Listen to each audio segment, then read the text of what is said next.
Aqui no contexto de João, capítulo 13, Jesus e os discípulos eles estão no cenáculo. Aqui, Jesus ele vai celebrar a ceia. E ele está horas antes da crucificação. Então, Jesus, aqui em João 13, ele entra no cenáculo. João vai narrar que estava Jesus e os 12 apenas, de portas fechadas. Jesus, então, começa a celebrar a ceia que os discípulos já tinham preparado. Então, Jesus celebra a ceia, Jesus lava os pés, que nem lemos aqui em João 13. E eles vão continuar com outros acontecimentos, como, por exemplo, Judas vai sair já possuído ali pelo diabo para, então, daqui a pouco, trair Jesus. Mas aqui dentro desse contexto, Jesus ele está inaugurando um novo modelo de liderança e honra. Ali naquela sala, ali naquele cenáculo, apenas ele e os 12. Não tinha mais ninguém naquela sala, naquele ambiente, de portas trancadas naquele lugar. Então, Jesus inaugura um novo modelo, diferente do modelo de Roma. E o modelo de Jesus é: eu vim para servir e não para ser servido. Jesus ele começa então a contrariar o modelo de governo, de liderança e honra. Porque quando os governantes queriam, quando querem ser honrados, eles então impõem honra a si mesmo, honra ao mérito, tão falado. Então, os governantes agiam dessa forma, você gostando ou não. Jesus era diferente, então ele vem para servir e não ser servido. Zacarias, capítulo 6, vai falar muito bem do modelo de liderança de honra de Jesus. Nem por força, nem violência, mas pelo meu Espírito. Ninguém assumiu o compromisso com Jesus por obrigação. Você não vai ler em toda a Bíblia, em todo o contexto, ninguém assumindo um compromisso com Jesus por obrigação. Todo discípulo, toda pessoa que caminhou com Jesus, seja discípulo direto ou discípulo indireto, todos eles foram conquistados por amor, todos eles foram convidados. Alguns, inclusive, até recusaram. Quem dirá o jovem rico? Poderia muito bem estar sendo citado como talvez um dos apóstolos, mas ele recusou o convite do discipulado com Jesus. Mas Jesus, ele sempre trilhou esse caminho de honra, de valorização das pessoas. Quando todo mundo desvalorizava, então a mulher samaritana, a mulher do fluxo de sangue, quando todo mundo desvalorizava o cego Bartimeu, Deus conseguia enxergar o que havia lá dentro dessas pessoas, ele conseguia enxergar um diamante lá dentro, então ele honrava, ele valorizava, e uma forma notória de enxergar isso são as curas, por exemplo, que são pessoas que, pela lei, pela sociedade, não podiam ter nenhum tipo de honra, de benefícios, porque eram impuros, eram, enfim, fora do padrão e etc. Mas Jesus, ele trilha um modelo de honra, de valorização das pessoas. Jesus trilha um modelo de honra, é sobre dar e não receber. Não é de hoje que Jesus está falando que honra é sobre dar e não querer receber honra. Então sabe aquele seu papinho, sabe aquela sua crença de que, e aí irmão, como é que tá? Meu irmão, estou esperando Deus me honrar. Meu irmão, se Deus não te honrou com Jesus na cruz, nada mais vai ser suficiente para a sua vida. Se você não se sente honrado por Deus quando Ele entregou o Filho na cruz, meu amigo, que honra tu está esperando? Qual o tapete vermelho que você está esperando receber?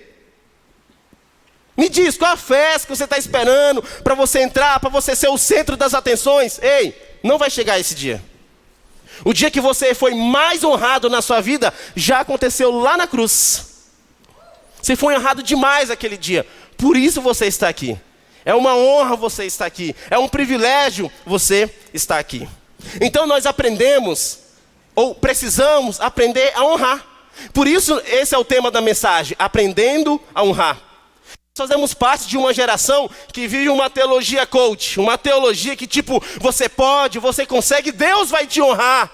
Deus vai fazer tudo aquilo, basta você ter fé. Uau, meu Deus, você não é um perdedor, você é mais que vencedor. E amém, eu concordo com tudo isso. A Bíblia diz que você é mais que vencedor, que Deus tem o melhor para você nessa terra. Sim, é verdades ditas sobre você, mas não é bem dessa forma que você interpreta. Se Deus não te honrar com aquela cura? E se Deus não te honrar com aquela casa tão esperada? Se Deus não te honrar com aquele casamento? Se Deus não te honrar com os teus negócios, já pensou? Tem muitos poréns aí, que se não acontecer, será que Deus não te honrou? Ou será que você está vivendo uma teologia errada? A teologia que você acredita determina a maneira que você vive. Porque se você acredita que você só é mais que vencedor e nada pode te abalar, quando o dia mal bater na sua porta, porque esse dia todos têm, você vai ter uma crise, porque o seu Deus é mais que vencedor, logo você também é. Aí de repente entra um câncer na família. E eu não estou profetizando isso na sua vida para ninguém, só estou falando que todos nós estamos suscetíveis a isso, câncer, morte. Contratempos que a vida pode chegar e bater na porta de qualquer um, a qualquer momento. Na cultura do Brasil, nós temos uma estranha mania de desonrar as pessoas. Seja por um apelido, uma característica. Nós sabemos muito bem que existem apelidos saudáveis, mas você percebeu que na maioria das vezes é um defeito o apelido? São as características negativas, não tem algo positivo? Você vê a pessoa ali maravilhosa, linda, lindo, tal, aí, mas o apelido dele é careca, porque ele é o careca. Não é um defeito. Mas ele é uma pessoa ali toda linda, tal, mas o apelido é o careca. O apelido lá é a perna que tem um defeito. Arrumamos defeitos em tudo. Isso tudo faz parte de uma cultura de desonra. Na cultura do Brasil temos uma estranha mania de querer diminuir os outros. Isso não só faz parte da cultura brasileira, mas também faz parte de uma identidade não firmada sua.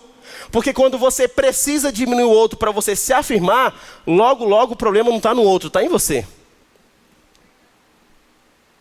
Cultura de desonra, de querer diminuir o outro, quer seja no trabalho, na sala de aula, na faculdade, na família, não importa o contexto. Cultura de desonra. Na cultura do Brasil, dentro dos relacionamentos, temos uma estranha mania de tratar melhor quem tem mais poder aquisitivo, quem tem mais status. Isso é comum acontecer. No meio de trabalho, então, se você tem um cargo maior, então meu Deus, você está lá em cima. Mas se você já tem um cargo insignificante, considerado, sendo que ele é importante também, quanto tantos outros, você já não recebe moral. Ou, pior, você pode ser a pessoa que não dá moral. Você pode ser a pessoa que desonra aqueles que têm cargos menores que o seu. Jesus Cristo não é o nome de Jesus. O nome dele é Jesus. E se fosse levar em consideração apenas o nome, ele vai ser Jesus, o filho de José. Jesus, o carpinteiro, porque era a profissão do pai. Jesus, o Cristo, não é nome. Jesus é o nome. Cristo é o título. Com o passar do tempo, foram incorporando o nome ao título. Jesus Cristo. Jesus, o Messias. Jesus, o Salvador, o Redentor, porque é isso que significa o Cristo. Agora, já pensou se Jesus fosse se apegar ao título? Ele não fosse, se ele resolvesse não honrar a sua vida, será que ele se entregaria por você? Se Jesus tivesse o seu ego, o meu ego, ele se entregaria por você? Ele fez diferente, ele decidiu honrar, foi uma escolha de Jesus fazer isso. Portanto, uma dica para você que tem um cargo lá na empresa, seja onde for, sabe aquela tiazinha que limpa, sabe aquele tiozinho que está limpando também? Quando o evangelho vai fazer diferença na sua vida, é quando você olhar o seu chefe e olhar para o tiozinho da limpeza e enxergar o mesmo valor nessas pessoas. Se você faz distinção, o seu evangelho ainda precisa ser coberto, o seu coração ainda precisa ser coberto, envolvido pelo evangelho. Olhe para dentro de você.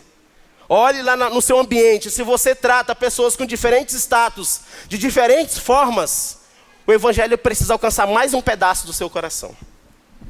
Esse é o contexto de honra, ou melhor, desonra que vivemos. Na cultura da época, existia 3 tipos de empregados. Existia o empregado com autoestima, ele era muito estimado, porque era o escravo ou o empregado com mais conhecimento. Então ele cuidava de negócio, de serviços, até mesmo fora de casa. A segunda categoria, e categoria agora pior de escravos, ele então cuidava dos serviços domésticos e até mesmo dos filhos dos seus senhores. Porque já possuía um certo tipo de confiança, um certo nível de confiança, então ele cuidava das coisas da casa. Existia a terceira categoria, e considerada a pior categoria para os empregados ou escravos. Os escravos que lavavam os pés. Obviamente, naquele contexto, não existia asfalto. Então, cada dia de caminhada que Jesus percorria, obviamente, cada pessoa, o pé ficava totalmente empoeirado. Então, para se assentar à mesa, era necessário não somente lavar as mãos, mas também lavar os pés. Se você não sabe, a mesa daquele contexto não é a mesa como conhecemos. Na mesa como conhecemos, nossos pés ficam escondidos. Cintura para cima, olho no olho, todo mundo conversando. Naquele contexto, a mesa era baixinha, assim, ó, dessa altura. Então todo mundo sentava-se no chão, com os pés para trás. Logo, o pé ficava muito próximo à mesa e muito exposto diante de um momento de refeição. Então era necessário não somente lavar as mãos, mas também os pés. Quem fazia esse papel? A terceira categoria de escravo, que ninguém dava moral. Sabe o tiozinho da limpeza? Sabe aquele que você desconsidera, que você não está nem aí? Era esse que lavava os pés naquele contexto. Tá, Jamie, tu falou da cultura do Brasil, desonra, falou dos escravos agora e falou de Jesus. O que tem a ver essas três coisas? Quando juntamos o contexto daquela época, o contexto do Brasil e Jesus ele está totalmente dentro desse contexto, porque ele justamente faz o papel do escravo mais desconsiderado. Quando a gente lê aqui que Jesus lavou os pés, nós não estamos falando de algo bonito de se ver, uau, olha que gentileza. Não, Jesus está quebrando um modelo de honra, um modelo de liderança, porque somente escravos lavavam os pés. Os governantes, os líderes, eles tinham seus pés lavados. Então quando Jesus ele pega a toalha, ele amarra na sua cintura e lava os pés dos discípulos, estamos diante desse contexto. Jesus, ele fez o papel do menor escravo em João capítulo 13. Ora, no contexto onde é necessário lavar os pés e lavar as mãos, se não tem empregado porque só estava Jesus e mais 12, quem vai lavar os pés? Estava Jesus, estava os 12. Não tem empregado para lavar os pés e eles vão estar diante da mesa, vão cear. É necessário lavar os pés. Quem faz esse papel? Pedro? Mateus? Marcos? E aí? João, talvez? O discípulo mais íntimo de Jesus? Não. Lá em Lucas, capítulo 22, versículo 24, Lucas vai narrar a mesma história. Os evangelhos sinóticos, Mateus, Marcos e Lucas, eles narram essa história do cenáculo, e João também vai narrar essa história. Lá em Lucas, capítulo 22, versículo 24, olha só o que Lucas fala. Surgiu também uma discussão entre eles, entre os discípulos, na mesa já, tá, gente? Isso aqui, a mesma história. Acerca de qual deles era considerado o maior. Nós estamos falando de discípulos de Jesus, sentados diante da mesa, onde Jesus vai servir a ceia, e eles simplesmente levantam uma discussão de quem é o maior. Gente, não é de hoje que discípulos de Jesus querem aparecer um mais do que o outro. É velha essa história. Tem uns discípulos aí que estão ainda na caminhada, no discipulado para ser parecido com Jesus. Não é de hoje que tem alguns discípulos querendo aparecer mais do que os outros. Não é de hoje essa história. Pois bem, estamos diante de uma incógnita. Talvez a discussão deles não era nem para ver quem era o maior. Talvez a discussão era, quem é o menor aqui, porque vai ter que lavar os pés. Já repararam para pensar nesse contexto? Somente os 13, não tinha escravo, era necessário lavar os pés. Quem lava? Logo surge uma discussão. Quem dentre nós é o maior? Quem pode sentar ao lado de Jesus? Então Jesus vai fazer aquele discurso conhecido. Lá no mundo os governantes, eles mandam, faz tudo o que quer. Porém, entre vocês, não será assim. Ele começa a discorrer.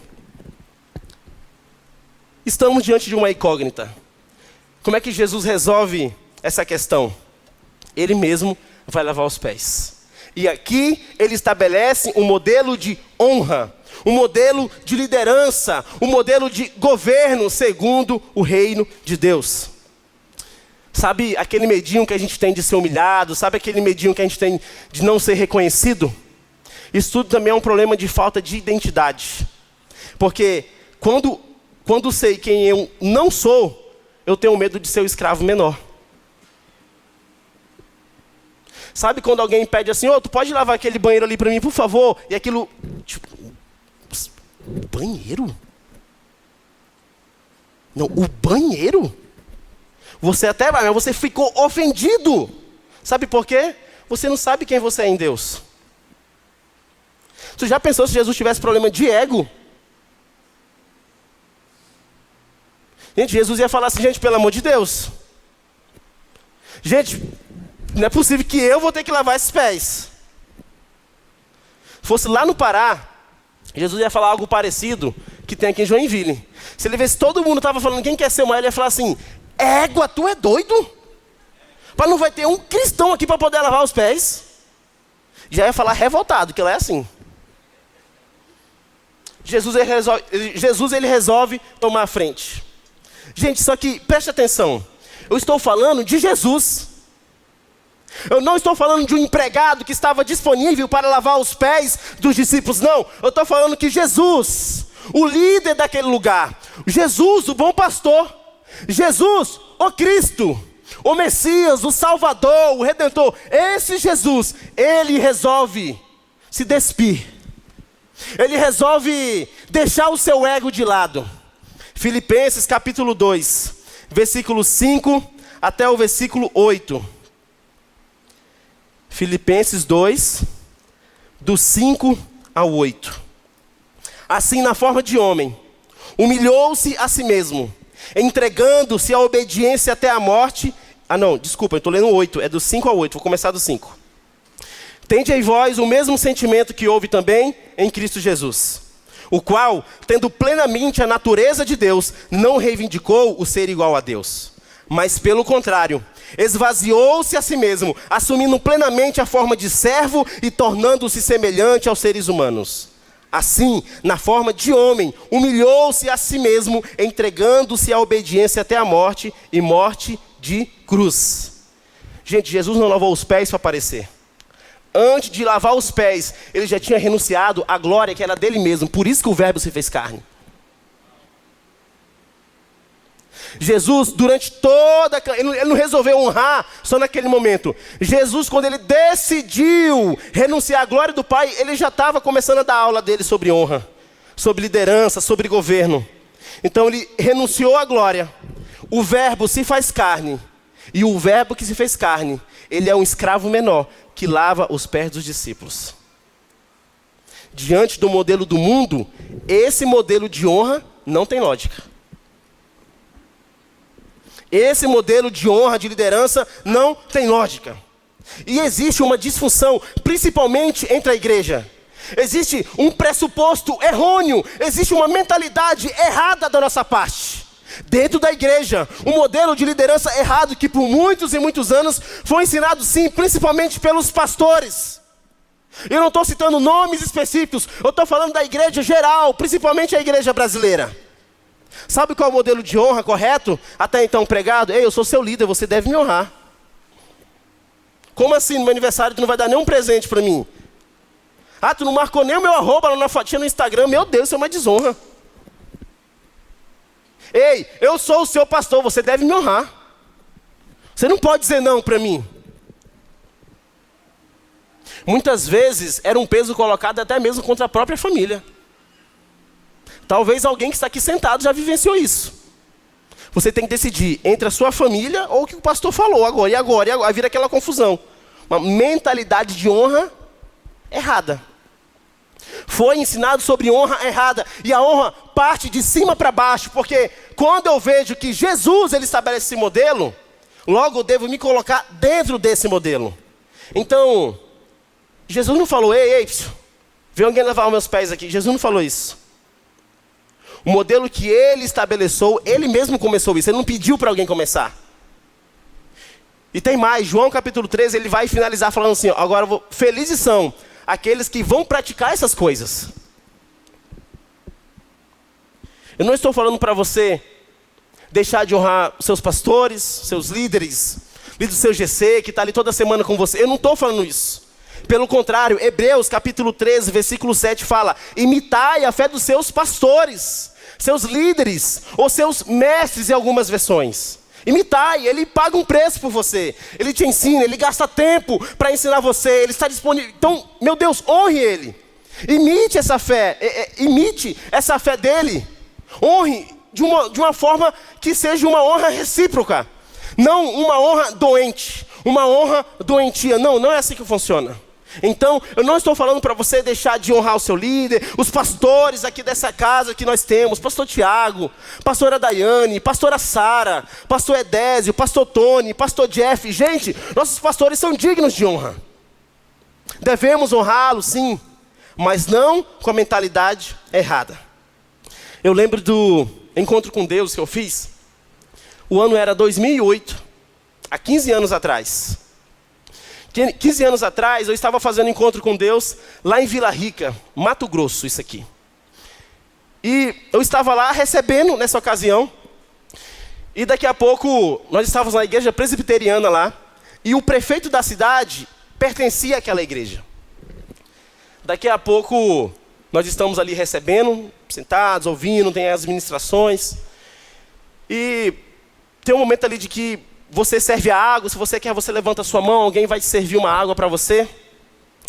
Daqui a pouco tem um homem ali que até então a gente não tinha visto aquele homem por ali. Tinha um pessoal com equipe, com colete e tal, mas aquele homem do nada estava servindo água. E daqui a pouco a gente perguntou para o pessoal que estava trabalhando também, servindo. Então eles falaram, não, que ele é o prefeito da cidade. Ele não pode vir nem ontem, não pode amanhã, mas diz que hoje ele tem compromisso, ele vai poder ficar aqui. Daqui a pouco eu fiquei pensando, rapaz, o prefeito podia estar fazendo tanta coisa na cidade. Ele resolveu servir a gente, um povo desconhecido. Não ia dar um voto para ele, que a gente não era daquela cidade. Ele estava lá servindo água para a gente. Naquele momento eu fiquei assim, rapaz, eu vou me achar para quê? Que eu não sou nada. Com que motivo eu quero me achar? Lá no norte, quando alguém tem algum status, alguma coisa, a gente fala assim, rapaz, não é pouca merda não, né? É uma fossa cheia. O prefeito era uma fossa cheia. Mas ele estava lá, servindo água, para pessoas que não dariam votos para ele.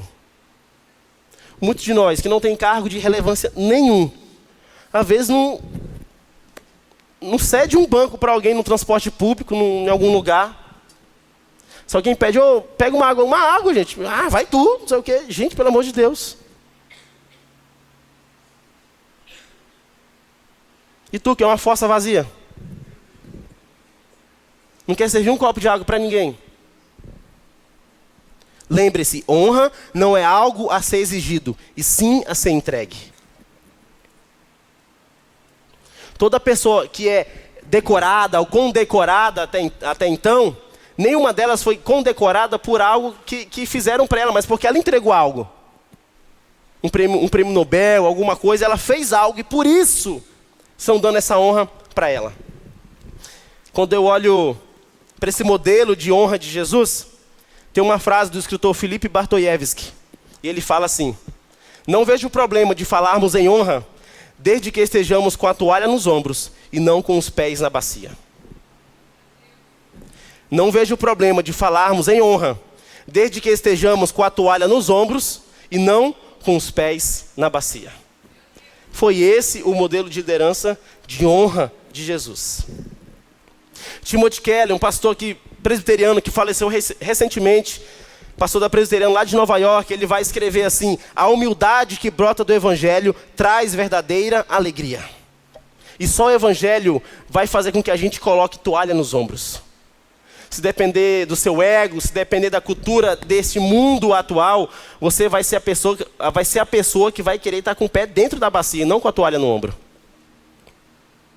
E somente o evangelho é capaz de transformar o nosso ego, porque onde o ego grita, não existe toalha no ombro, somente pés na bacia.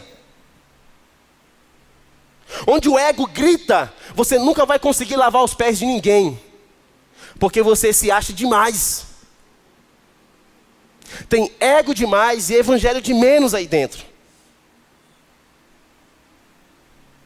E não existe ninguém nesse mundo para transformar o seu coração, se não for o próprio Espírito Santo aplicando o evangelho em você.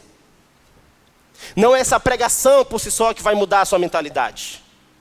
Não é a igreja dos filhos, ano após ano, pregando sobre isso que vai mudar. Não é. Se não partir de um coração conquistado pelo Evangelho. João capítulo 14, versículo 12, Jesus vai falar para esses mesmos discípulos, logo após o lava-pés. Ele vai falar: ei, eu quero que vocês façam obras maiores. Sabe o que aconteceu até aqui agora entre nós? Vocês viram? Pois é, vocês vão fazer obras maiores ainda. Esse é o desejo de Jesus. Todo pastor, todo líder, todo governante que deseja um bem maior para um todo, ele sempre vai querer que o próximo vá mais longe do que ele. Esse é o modelo de honra e de liderança de Jesus. Não existe, não, eu quero ser o melhor. Não, eu vou fazer um evento aqui que vai ser assim agora, o meu tem que ser sempre o melhor. Ninguém pode fazer melhor. Não. Esse não é o modelo de liderança, de honra, de liderança de Jesus. E aqui a atração. Vocês são como flecha em nossas mãos. Vocês são como flechas nas nossas mãos, do pastoreio, da igreja dos filhos. Flechas ao qual a liderança dessa igreja, os pastores dessa casa, quer prepará-los da melhor forma para que vocês alcancem onde nós não podemos alcançar. Onde vocês sejam meios de transformação onde nós não podemos atuar. Sabe o seu escritório, a sua empresa? Sabe a sua família, a sua universidade? Pois é, você está lá todos os dias. Você tem muita oportunidade todos os dias de aplicar, de viver o Evangelho lá nesses lugares onde nós não vamos lá. E o nosso dever é fazer com que você possa ir mais longe do que cada um de nós aqui. O meu desejo é que quando o nosso tempo aqui, da pastora Sara, acabar aqui na atração, os próximos líderes, que só Deus sabe quem vai ser, que eles possam ir mais longe. Abrir outro tipo de trabalho, eu não sei qual nível, só sei que eu quero que eles vão muito mais longe. Mas isso depende de uma liderança, de um grupo que é tratado, que é construído, que é ensinado a partir de agora. E nós queremos ser fiéis àquilo que Deus coloca em nossas mãos. Não só na estrutura, não só na liderança, mas principalmente com a vida de cada um. A liderança com base na honra e serviço nos leva a um nível de vulnerabilidade maior. Sem peso, sem precisar ser um super-humano, um anjo, aquele que não peca, aquele que está sempre forte. Gente, um conselho do fundo do coração para vocês. Sabe aquelas conversas de coach? Gente, nada contra coach. A profissão, por si só, a profissão, ponto, maravilhosa. De fato, ajuda a nos tirar, a nos motivar, a conseguir fazer que a gente chegue em lugares que nós não temos, não consegue. Eles têm várias ferramentas, são bons. Coach é uma coisa, evangelho é outra. Cuidado com esse... Seja o mais forte, o mais que vencedor. Você é invencível, imbatível, uau! Cuidado com isso. Sabe por quê? Porque quando olho para a palavra, eu vejo vários homens de Deus passando por diversas situações terríveis. Profetas, discípulos, apóstolos. Quem é você para também não passar alguma coisa? A gente lê a história de Paulo. Se tinha algum homem que não tinha que passar nada nessa vida, era Paulo. De tudo que ele fez pelo Evangelho. Você já leu a história de Paulo, tanto que ele sofreu? Quem somos nós para pensar que... Então Paulo aprendeu o Evangelho errado, porque ele foi mais que perdedor então, porque o tanto de coisa que esse homem passou. Por favor, cuidado com essas mensagens. Cuidado com essas mensagens de que você é invencível. Meu Deus, tudo você pode conquistar. Não, você não pode conquistar tudo. Você é frágil. Você precisa da graça de Deus, você precisa do Espírito Santo na sua vida. Quando você cair, você precisa do Espírito Santo lá para te levantar. Todo mundo que já passou um dia mal, uma semana terrível, uma semana que às vezes você vacila na fé, você tropeça. É normal, não acabou o mundo porque você deu uma tropeçada. Pode acabar o mundo se você resolver viver uma vida com o coração não transformado pelo Evangelho. O seu mundo acaba nesse momento. Quando você decide viver dessa maneira. Para encerrar, eu quero ler o pastor Dênio Lara Júnior, já esteve com a gente aqui algumas vezes. Ele no seu livro, ele escreve assim. O nome do livro é Eles Irão Além de Você. E tem um trecho que vai falar assim: ao tirarmos o foco de nós mesmos, somos capazes de valorizar as pessoas. Uma vez que, quando não precisamos nos preocupar com nossa própria exaltação e em nos autopromover, somos livres para simplesmente amar e honrar aqueles que compõem nossa equipe. Além disso, podemos ser verdadeiramente quem somos, liderar como Jesus, servindo uns aos outros. O que nós queremos nessa casa é que você honre quem está do seu lado, que você honre o seu líder de GC, por exemplo, que você honre a sua família lá na sua casa, que você honre os pastores dessa casa, a liderança dessa igreja, que você honre, que você não faça distinção de pessoas. Por isso que é necessário trazer mensagens como essa, para baixar nossa bola, para a gente pensar que a gente não está sendo muita coisa. Não, a gente não é muita coisa. Somos frágeis, precisamos da graça de Jesus atuando nas nossas vidas todos os dias, senão nós tropeçamos, caímos e lá ficamos. Quem consegue nos levantar é a graça de Jesus. Eu tinha um vídeo para passar para você, mas vai ficar para outra oportunidade, porque o nosso telão está com problema. Mas eu posso tentar falar um pouquinho dele para você. Final de 2018, eu estava ansioso, isso era dezembro de 2018, porque eu iria casar em janeiro de 2019. Então eu falei, meu Deus, cara, eu vou casar mês que vem. Chegou, agora eu sou mais que vencedor. Chegou o meu momento. E eu estava me despedindo da cidade que eu morava, Goiânia. Amo essa cidade, sou suspeito de falar de Goiânia. Amo sertanejo, gente. Depois eu mostro umas botas que eu tenho ali para vocês. E amo minha igreja. Uma igreja presbiteriana Maranata, foi minha igreja lá em Goiânia. Amo. Todo o tempo que eu passei lá, servi. Passei raiva. Gente, igreja é isso. Passa raiva, perdoa um. Te perdoa, tu ama, tu cai, levanta e vai indo, vai servindo. Fiquei lá o tempo inteiro nessa igreja, o tempo que eu tive em Goiânia. E eu falei, eu tinha alguns cargos. Eu era baterista, eu era responsável pelo acolhimento da igreja, então eu tinha algumas funções. Eu comecei a entregar no último semestre, porque até então eu viria embora para Joinville de vez. E comecei a entregar. E tinha o último culto de jovens, eu fazia parte da liderança lá. Tinha os pastores e eu fazia parte da diretoria dos jovens que nós chamávamos lá. E teve um culto, o último daquele ano, era acho que início de dezembro ali, primeiro sábado de dezembro. E teve um culto, eles pregaram e amém e tal, a gente ia lanchar depois ali na igreja mesmo. E no final eles resolveram me chamar. Quero chamar o Jamie, quero orar por ele, o Jamie está indo embora, tal. E eu, legal, amém, fui lá na frente, beleza, tal. E o pastor falou algumas palavras, obrigado, valeu, sempre esteve junto.